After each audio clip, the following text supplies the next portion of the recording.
In the far reaches of the galaxy, where hundreds of peaceful alien civilizations lived under the protection of the Concord of Races, a message arrived that changed everything. It was a probe, old, weak, and sent from a small planet located in the Orion Arm. The planet was called Earth. At first, the Concord thought it was just another minor world, but when they studied the data, they became afraid. The probe showed images and recordings of humans. They saw pictures of war, fighting, and explosions. They saw humans using fire, steel, and strange machines. One video showed a group of humans hunting a giant animal with nothing but sharpened sticks.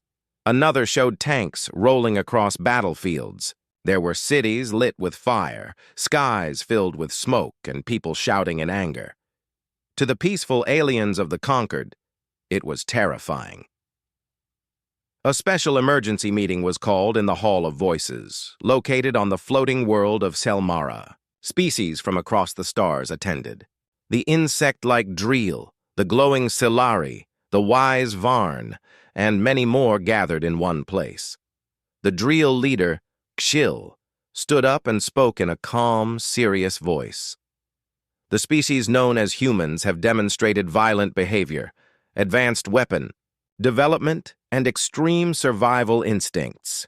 Based on early data, they are to be classified as a potential Class 9 threat species. The entire hall gasped. Class 9 was the highest level of danger. No species had been ranked that high since the ancient destroyers who were now extinct. But they are still primitive, said a Solari elder, blinking her bright blue eyes. They haven't even left their own solar system. Xil replied, yes, but they are evolving fast. In just a few thousand years, they've moved from stone tools to computers. Their growth is unnatural. The Varn delegate nodded slowly. They are not like us. They grow through struggle, and they are not afraid of pain. The decision was made. A small Concord intelligence team would be sent to Earth to learn more. Their mission was to study humanity closely, without being seen and report back. If humans were truly dangerous, the Concord might need to act. GXIL was chosen to lead the mission. He had studied many species before. He believed in truth and observation. Still, even he felt a small chill of fear as he looked at the human images again. Prepare the ship, he said. A few weeks later, the Concord vessel named Whisperlight entered Earth's orbit, hidden behind cloaking systems and covered by Earth's natural radiation. It was invisible to all human sensors.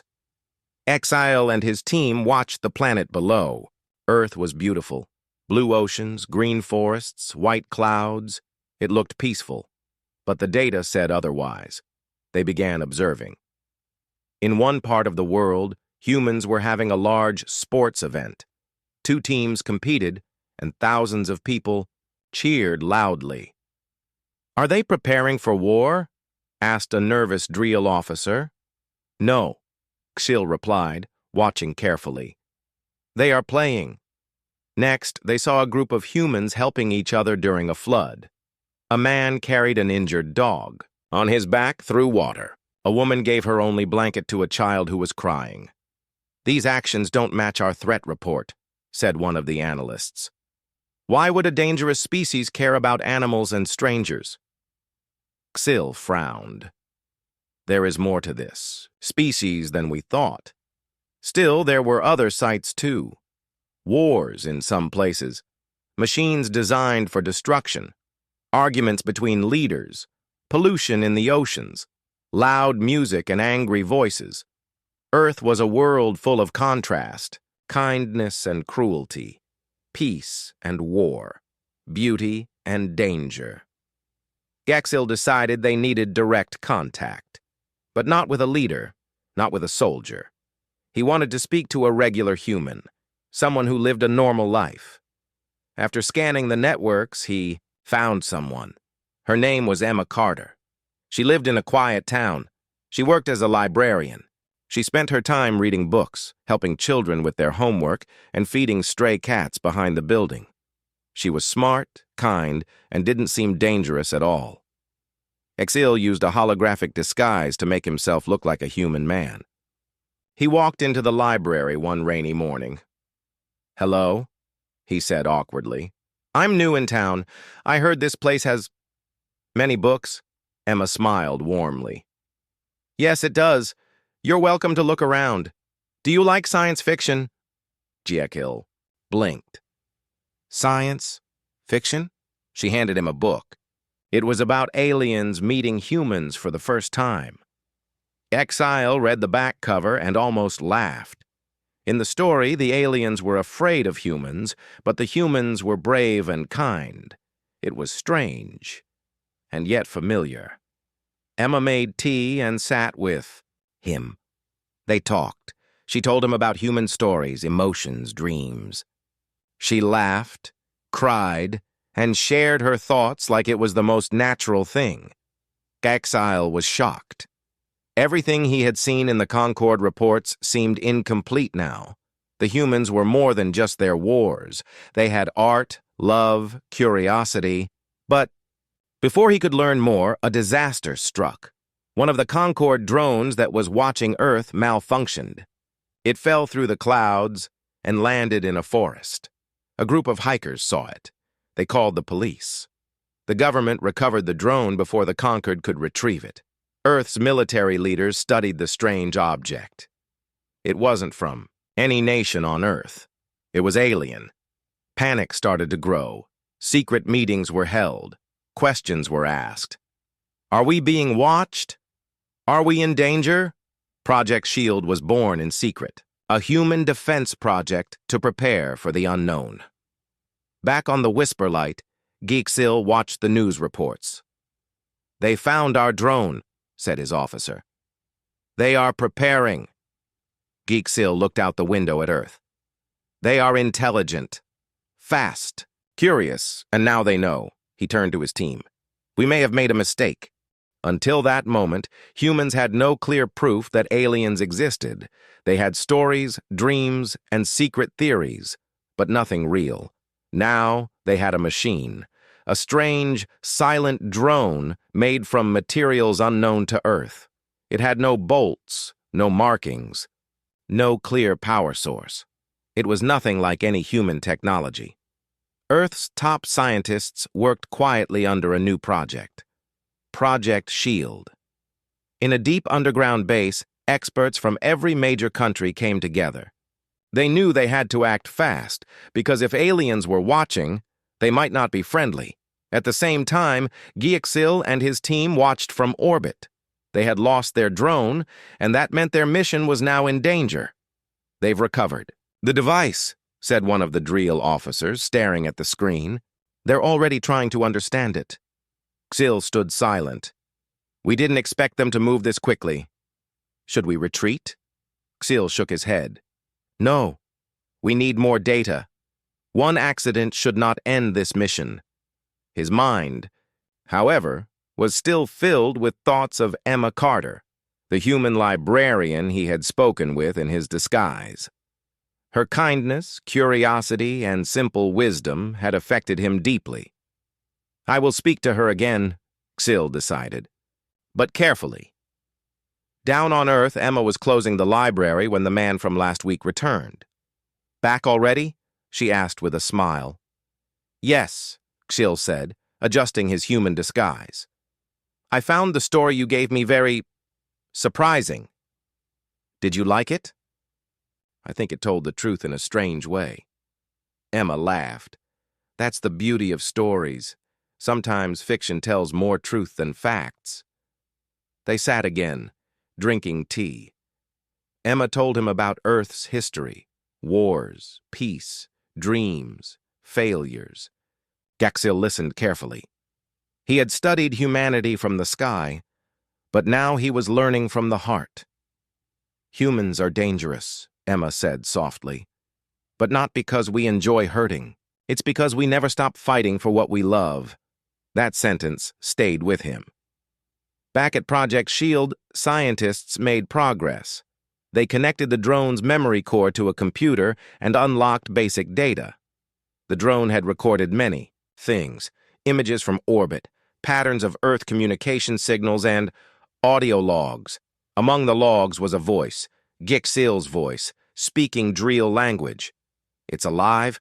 one scientist asked. "Not alive, but someone used it. Someone out there." A team of code breakers began working on translating the alien speech. It was slow, but every small success brought new excitement and fear. Meanwhile, governments around the world tightened security. Satellites were upgraded, space monitoring increased. Fighter jets began testing new systems designed for low orbit. Defense. The Concord Council received Gisil's early report, and concern grew quickly. "They've captured our drone. We've exposed ourselves," said the Solari leader. "We must prepare for possible retaliation," added a Varn diplomat.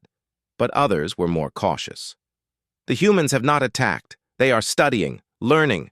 We should do the same." Still, to prevent panic, the Council decided to send a small fleet closer to Earth. Not for war, but to be ready in case the humans became a threat. Emma noticed something strange the next day. Her mysterious friend, the man she had spoken to, seemed distant, troubled. "You're not just a traveler, are you?" she asked gently. Exil looked down. His disguise flickered for a second, revealing a brief glimpse of his insect-like eyes.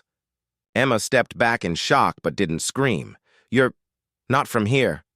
Gaxil nodded slowly. "I didn't mean to lie. I only wanted to understand." Emma's face turned pale.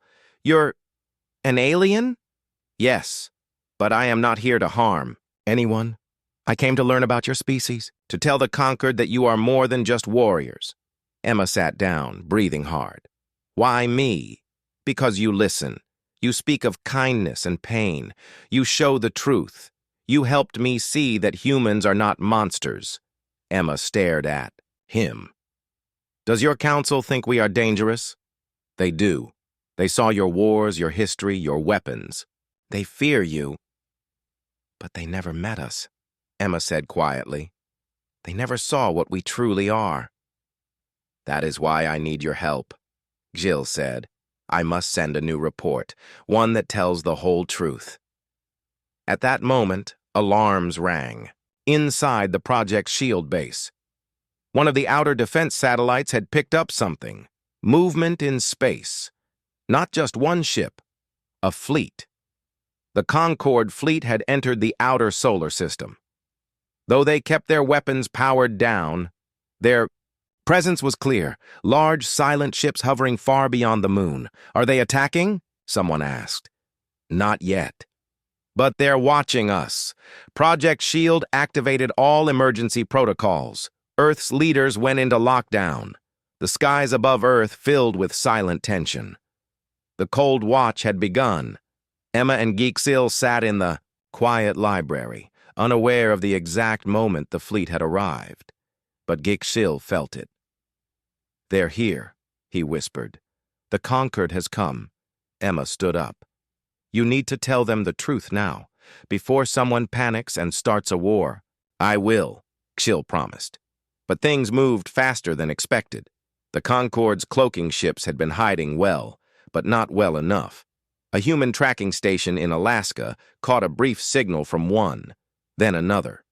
Within hours, Earth's military triangulated the positions of at least 3 vessels. One of Earth's new defense planes flew close to investigate. It pinged one ship with radar. The Concorde responded by powering up shields, thinking it was an attack. The Earth jet backed off immediately, but the signal had already been sent. Both sides became nervous.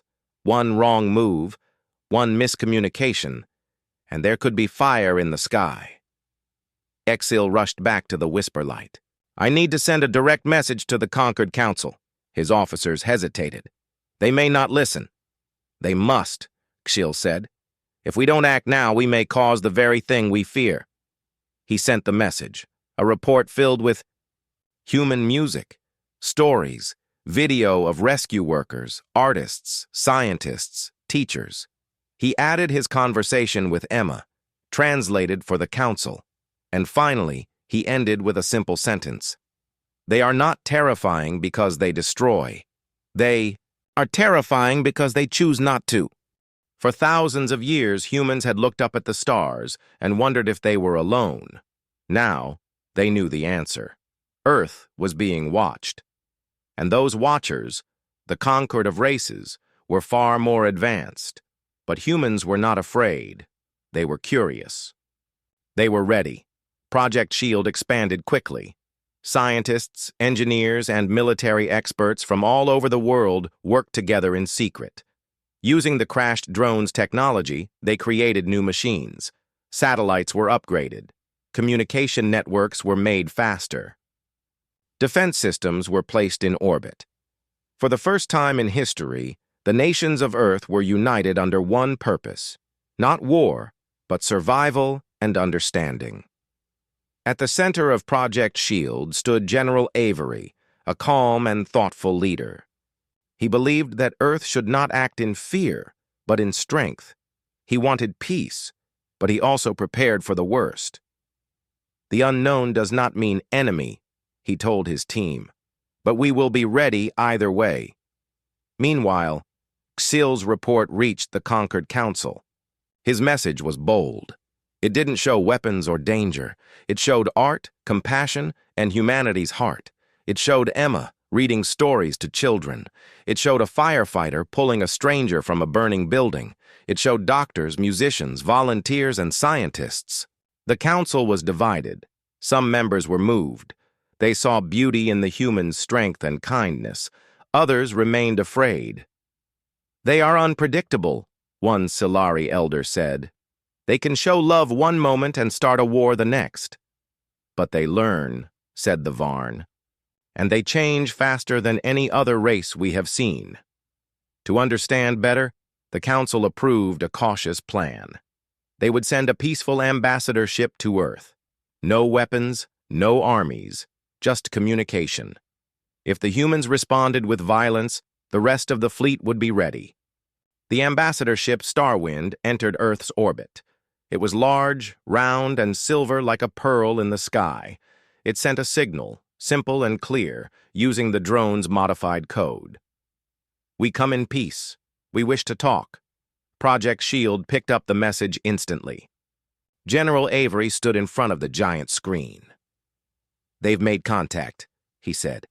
This is it. He called together a group of Earth's best minds, scientists, translators, and diplomats. Among them was a young language expert named Dr. Mira Solis. She had been studying the alien data non-stop.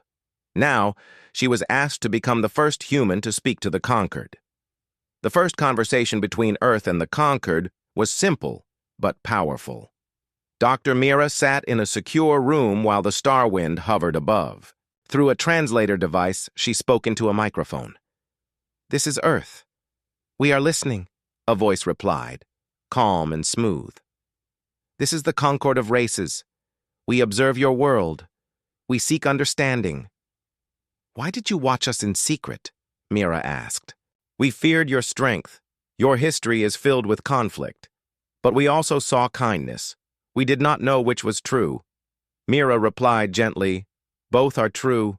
Humans are many things, but we always try to become better. While the talks began, Gisil returned to Earth to see Emma one last time. You were right, he told her. Your people are strong in many ways. Emma smiled. And your people are brave to face us. Do you think they will accept us? Gisil asked. I think, she said, they will be curious first, careful second, and friendly third. They sat together for a moment in silence. Then Emma asked, Will you stay? I wish I could, Gisil said, but now the real conversation begins. Back in orbit, something unexpected happened. An Earth satellite detected a signal that didn't match the Concord's codes. A hidden object, small and fast, was moving near the ambassador ship. It was not from Earth, and it wasn't part of the peaceful fleet.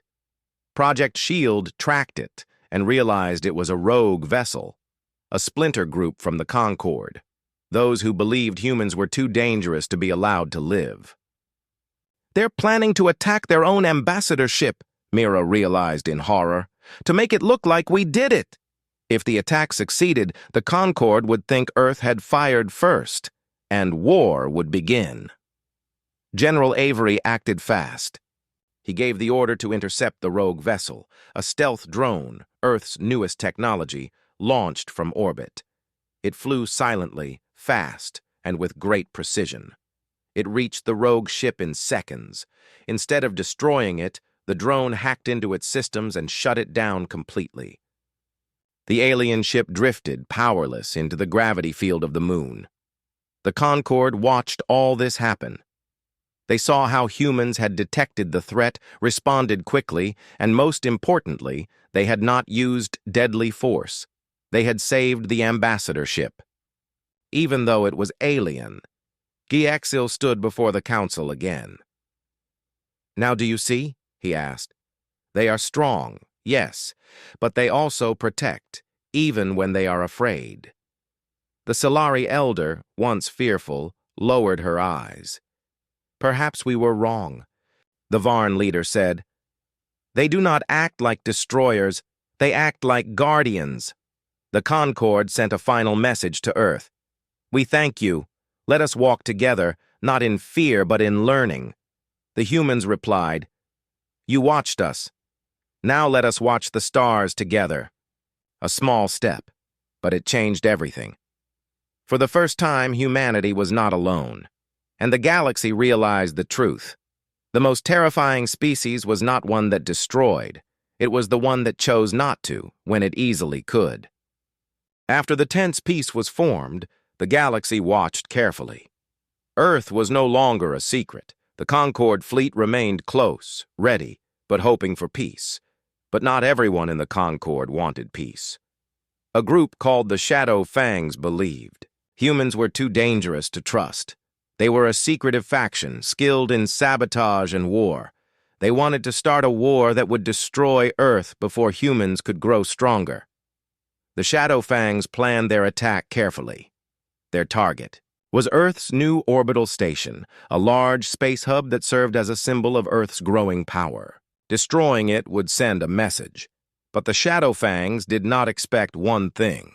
Humans had learned to watch the shadows. Project SHIELD had spies and satellites watching not only the sky but also unusual signals. A strange energy burst near. The orbital station caught their attention. General Avery called an emergency meeting. "This is no accident," he said. "Someone is trying to provoke us." Mira Solis, now part of Earth's defense team, worked with codebreakers to analyze the signal. "It's an attack signal," she said. "But from where? Not Earth, not the known Concorde ships." They prepared the station defenses. Earth sent out warning messages to the Concorde Council, hoping to stop any misunderstanding. In orbit, the Shadow Fangs launched a small fleet of stealth ships. They moved quickly, silent as shadows, but Earth's defenses were ready. Using the drone technology, Earth jammed the enemy's communications. The stealth ships could not coordinate. One by one, they were detected by new human sensors. The orbital station's lasers, though not designed for full combat, fired warning shots near the intruders. Then, Earth made a surprising move. Instead of destroying the Shadow Fangs, a team of human astronauts boarded the enemy ships using small pods. They captured the enemy crews without firing a shot. On board the station, the captured Shadow Fang soldiers were treated well. They were given food, medical help, and shelter. This confused everyone. The Shadow Fangs expected Earth to fight fiercely. Instead, they found care and respect. News of this act spread quickly through the galaxy. Many in the Concorde were shocked. "Why spare enemies who try to kill you?"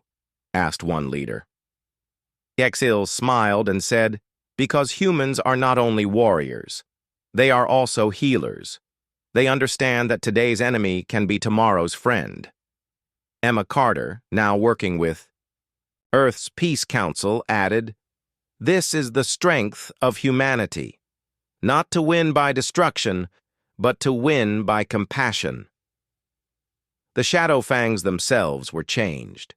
Some began to question their own hatred, but tensions were not gone. Several races in the Concord felt uneasy with the new alliance. Old fears died slowly. Some ambassadors warned that humans might be hiding dangerous secrets. To prove their honesty, Earth invited the Concord ambassadors to visit the planet. Ships from many worlds arrived in orbit. Humans welcomed them with open arms. Ambassadors saw cities full of life, schools, hospitals, and parks. They walked on Earth's streets, talked with people, and tasted Earth's foods. The Solari elder, once fearful, was moved to tears by the beauty of human art. The Varn diplomat admired human music and poetry. Slowly, old fears began to fade. In the Concord Council, Gixil argued for a new future. We have misunderstood humans. They are not monsters. They are teachers, warriors, artists, and friends. His words found listeners. A new council was formed, one that included human representatives. Emma stood proudly as the first human delegate. She said, "We do not seek to conquer. We seek to understand, to grow, to live in peace with the stars." Her voice was calm but strong. However, not all were ready. Some in the galaxy still remembered humans' violent pasts. Some feared their strength, but the Concord had learned something valuable. Strength without mercy is weak. Mercy shown by the strong is true power. Earth was no longer the planet of fear. It was the planet of hope. The galaxy had found something unexpected, a species that could be terrifying in power, yet gentle in choice. The reckoning was not a war of destruction. It was a reckoning of understanding. As peace slowly grew between Earth and the Concord, new challenges began to rise. Not all voices in the galaxy welcomed this change. A splinter group from the Concord, made up of those still afraid of humans, began plotting in secret. They believed the only way to protect the galaxy was to stop humans before they became too strong. Their plan was dangerous and cruel: sabotage the new space station orbiting Earth and blame humans. They hoped this would start a war and unite the galaxy against Earth once again. But Earth's people were watching. Using advanced technology and intelligence, Project SHIELD discovered the plot just days before the attack was to happen. "General," Avery gathered his trusted team. "We cannot let fear win," he said. "We must stop this quietly and show the galaxy what we truly are." Mira Solis, now experienced in both languages and diplomacy, led a special team to prevent the sabotage. The night of the planned attack was dark and quiet. The space station orbited silently above the blue planet. Suddenly, strange signals appeared. Small, fast ships approached the station without permission. Earth's defense systems activated. But instead of attacking, human pilots sent messages, trying to communicate. The ships stopped. Confused, the attackers waited. Then, small pods launched from Earth's station, carrying teams trained to board enemy ships and capture attackers alive. They moved with care and skill, capturing the saboteurs without violence. Once on board the station, the attackers were treated with respect and kindness. They were questioned carefully, and when the truth was revealed, many of them were surprised by the mercy shown. This act of peace shocked the galaxy. News spread quickly. Earth had stopped a planned attack, not by fighting, but by saving lives. The Concord Council called an emergency meeting. Gixil stood before them and said, "This is humanity. They do not fight to destroy. They fight to protect. They forgive even those who wish them harm." Many ambassadors nodded in agreement.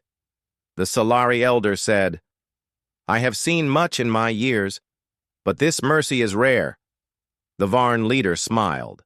"Perhaps this is the true power we have overlooked." Back on Earth, Emma Carter worked with both humans and aliens to build bridges. She traveled with Gixil to different worlds, sharing stories of Earth's people. She told of their struggles, their kindness, and their will to survive. Slowly, trust grew. New friendships formed. Other species began inviting humans to their planets. Humans shared technology, culture, and ideas. The galaxy began to change, yet some old fears remained. Not everyone was ready to accept humans as equals. Some whispered behind closed doors that humans were too strong, too unpredictable. But the Council knew the truth. Strength without mercy is weak. And humanity had shown mercy again and again. The final test came when a new threat appeared, a mysterious force moving through the galaxy, destroying worlds without reason. The Concord called on Earth for help. Without hesitation, humans joined the fight. They used their creativity, courage, and unity to help the Concord stop the destruction. In the end, the mysterious force was defeated. The galaxy celebrated. Humans were no longer seen as terrifying monsters. They were heroes. Emma stood before the conquered council once more. She said, "We do not fear our past. We learn from it. We choose peace, because we are strong enough to choose her." Words echoed across the stars. The grand hall of the conquered council was filled with representatives from countless species. This was the first time humans were invited to sit among them as equals.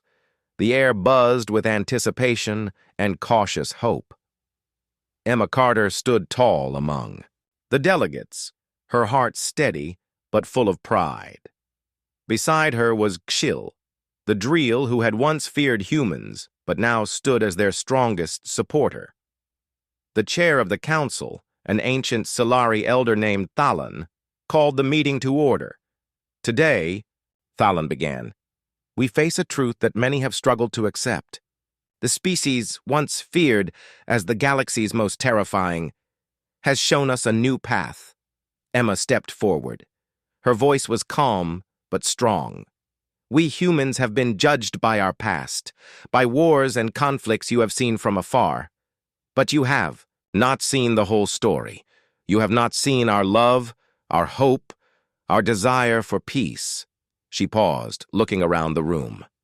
"Strength is often measured by power to destroy. But true strength, I believe, is the power to choose mercy, to forgive, and to protect." Murmurs spread through the room. Many nodded in agreement. Xil continued, "The galaxy feared humans because they only saw the surface, the wars, the fires, the noise. But beneath that, humans are a species of resilience and kindness. They endure hardships and still choose compassion." One ambassador spoke up. "But how can we be sure this will last? How do we know humans will not return to violence?" Emma smiled softly. "Because we are not perfect. We have made mistakes, and we will make more. But we learn. We grow. We choose peace because we understand the cost of war." Thalan nodded. "Your words carry wisdom. The Council welcomes Earth as a new member. May this be the start of a new chapter." Outside the Council Hall, celebrations began across the galaxy. Species that had once feared Earth sent messages of friendship and hope. New trade routes opened. Cultural exchanges started. Humans and aliens shared stories, music, and knowledge. Emma returned to Earth, knowing the real work was just beginning. The galaxy was vast, full of wonders and challenges. But humanity was ready. Back on Earth, children looked up at the stars and dreamed of new worlds to explore, not as soldiers, but as friends. Xil stood beside Emma one night, watching the stars. "Do you think they will remember this day?" Emma asked. "They will," Xil said, "because it changed everything. The galaxy had learned a powerful lesson. The most terrifying species was not the one who destroyed without thought. It was the one who had the power to destroy, but chose mercy instead, and that choice made all the difference."